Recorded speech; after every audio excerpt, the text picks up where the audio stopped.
Ekonomi kita masih tinggi sekali, 5,72. Dan itu kalau di G20 kita tertinggi.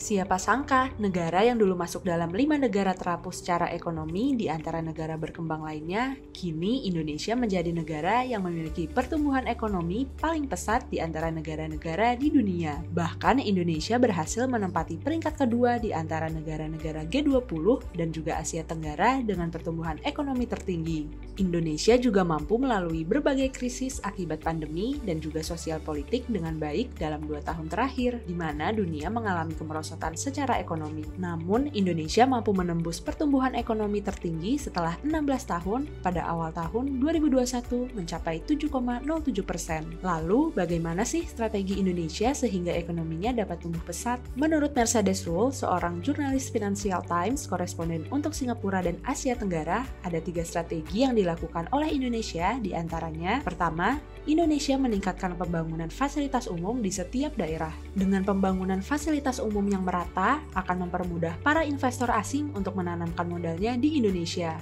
Pada pemerintahan Presiden Jokowi, Indonesia telah membangun lebih dari 2.000 jalan tol, 16 bandara baru, 18 pelabuhan, 38 bendungan baru. Kedua, Indonesia meningkatkan investasi asing. Untuk meningkatkan investasi asing masuk ke Indonesia, Mercedes mengatakan salah satu langkah yang dibuat pemerintah Indonesia dengan menerbitkan Undang-Undang Cipta Kerja atau yang baru saja ditetapkan yaitu Perpu Cipta Kerja. Tujuan ditetapkannya Perpu Cipta Kerja tersebut untuk melonggarkan kebijakan tentang ketenagakerjaan serta mempermudah persyaratan investasi asing masuk ke Indonesia. Adanya Perpu Cipta Kerja ini banyak menarik minat investor dalam negeri maupun investor asing. Menurut Mercedes, dilihat dari potensi alam yang dimiliki Indonesia, tenaga kerja, fasilitas umum hingga kepastian hukum dari Perpu Cipta Kerja tentu mendapat lirikan yang besar dari investor asing.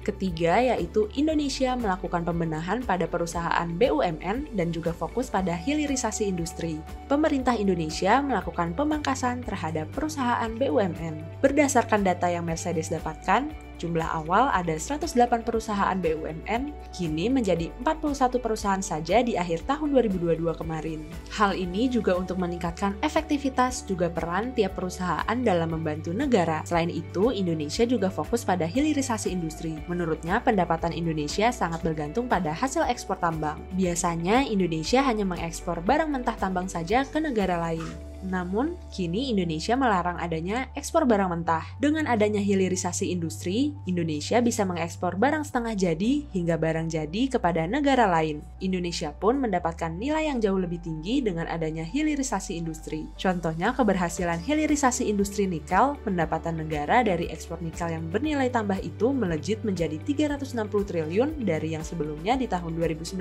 hanya 15 triliun. Harapannya, dengan hilirisasi industri nikel ini, Indonesia bisa menjadi raja baterai listrik di dunia dan menjadi pemasok terbesar dalam industri kendaraan listrik. Itulah strategi yang selama ini dijalankan oleh pemerintah Indonesia dalam meningkatkan pertumbuhan ekonomi. Indonesia konsisten untuk terus membangun, tidak hanya untuk kepentingan negaranya, namun fokus pada kepentingan bersama.